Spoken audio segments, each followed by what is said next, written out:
नमस्कार। अमेरिकी राजनीति में आजकल काफी कुछ चल रहा है। हाँ बिल्कुल। तो आज हम कुछ खास घटनाक्रमों पर नजर डालेंगे।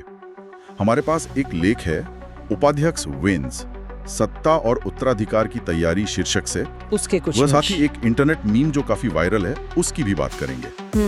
कोशिश ये रहेगी कि इन स्रोतों से मतलब जो मुख्य बातें हैं वो निकालें। जैसे उपराष्ट्रपति जेडी वेंस क्या कह रहे हैं, हाँ राष्ट्रपति ट्रंप के स्वास्थ्य को लेकर क्या चल रहा है, हाँ और रिपब्लिकन पार्टी में आगे का नेतृत्व, उसको लेकर क्या संकेत मिल रहे हैं। ठीक है। तो चलिए शुरू करते हैं।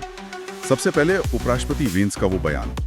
पद संभाले करीब 200 दिन हुए हैं और उन्होंने कहा कि वो राष्ट्रपति पद संभालने को तैयार हैं। अगर, और ये उनके शब्द हैं, भगवान न करे राष्ट्रपति ट्रंप के साथ कोई भयानक त्रासदी हो जाए। हाँ, ये एक स्टैंडर्ड प्रोटोकॉल जैसी बात भी लगती है, पर टाइमिंग और संदर्भ अहम है। बिल्कुल। उनका कहना है कि ये जो अनुभव रहा है, इसने उन्हें ऐसी किसी भी स्थिति के लिए मतलब पूरी तरह तैयार महसूस कराया है। ये बयान अपने आप में काफी दिलचस्प है। एक तरफ तो ये उनकी तैयारी दिखाता है, लेकिन साथ ही ये 79 वर्षीय राष्ट्रपति ट्रंप के स्वास्थ्य पर उनका एक तरह का भरोसा भी जताता है ना। हाँ बिल्कुल, जैसे वो कह रहे हो कि जरूरत नहीं पड़ेगी पर मैं तैयार हूँ। सही। और इसी बात को शायद पुख्ता करने के लिए। हाँ, वेंस ने ट्रंप की जोश की तारीफ भी की है। ये भी कहा कि वो अक्सर अपने सर्कल में सबसे देर तक काम करते हैं और सुबह सबसे जल्दी शुरू करते हैं। और फिर वो मेडिकल जांच वाली बात भी है। हालिया रिपोर्ट्स ने कहा कि हृदय रोग या रक्त के थक्कों जैसी कोई चिंता नहीं। अच्छा।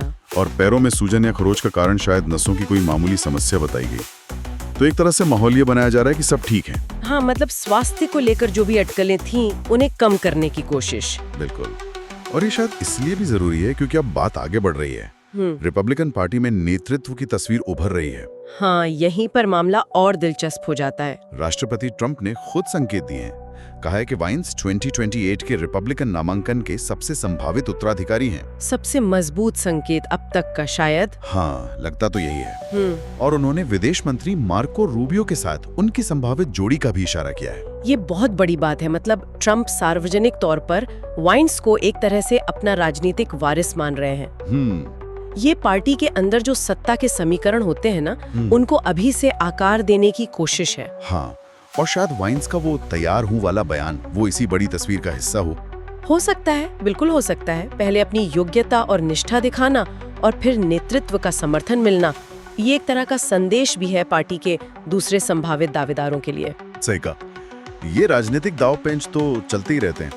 अच्छा, इन गंभीर बातों के बीच एक और चीज है जो फैली हुई है। अरे हाँ, वो सिम्पसन्स वाला। हाँ, वही सिम्पसन्स और ट्रंप की मौत की कथित भविष्यवाणी वाला मीम। हाँ, वो तो बहुत चलता है इंटरनेट पर।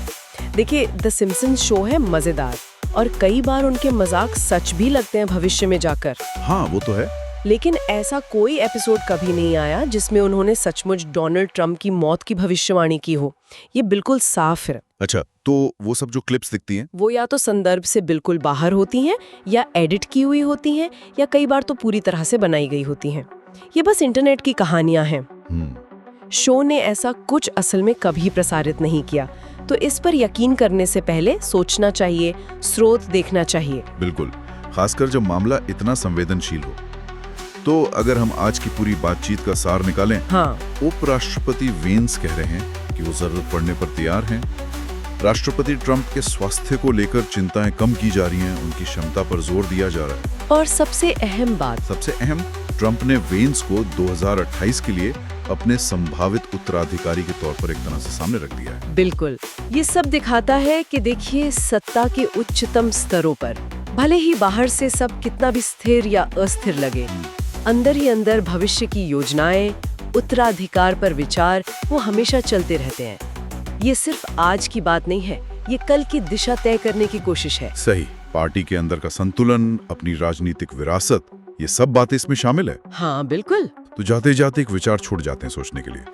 जब कोई स्थापित नेता, कोई बड़ा लीडर सार्वजनिक रूप से किसी को अपना उत्तराधिकारी बताता है या संकेत देता है, तो क्या ये सिर्फ एक घोषणा होती है, या इसके पीछे पार्टी के अंदर के समीकरण, भविष्य की चुनौतियां और सत्ता को आसानी से सौंपने की मतलब एक बहुत जटिल रणनीति काम कर रही होती है? पर्दे के पीछे असल में क्या चल रहा होता होगा?